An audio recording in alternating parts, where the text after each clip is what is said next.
How to calculate accumulated depreciation. Accumulated depreciation refers to the amount of value that has been lost by a business asset over the time that it has been used. This concept is separate from the depreciation expense, which shows up on an income statement and does not add up from year to year. To calculate the accumulated depreciation of a business asset, the depreciation expenses from all of its years in use are totaled. The amount of depreciation each year depends on the method of depreciation that is used on a particular asset. Any asset, whether it's a car, a computer, or a piece of machinery that is used by a business for more than a year and is used for business purposes, is said to depreciate in value each year. This means that it loses value from its original cost, usually due to the wear and tear it receives during its life. Businesses are allowed to write off the loss in value on their tax returns.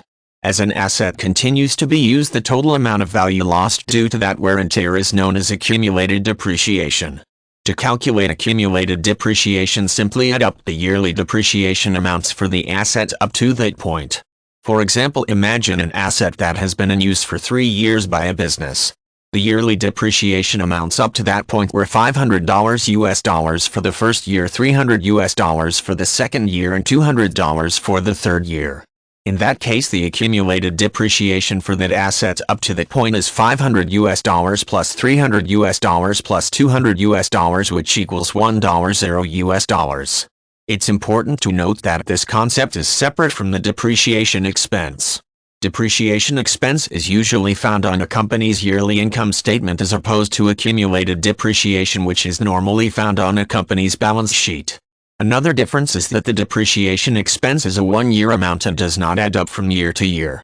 There are different methods used to calculate depreciation, and whatever method is used will have an effect on the total amount of depreciation that an asset undergoes. The simplest method of depreciation, known as the straight line method, allows for assets to be depreciated at the same amount every year. In some cases, businesses may wish to take the biggest financial hit on an asset in the year in which it is purchased. For such cases, the declining balance method of depreciation, in which a fixed percentage rate is applied to the balance of the cost of the asset, may be used.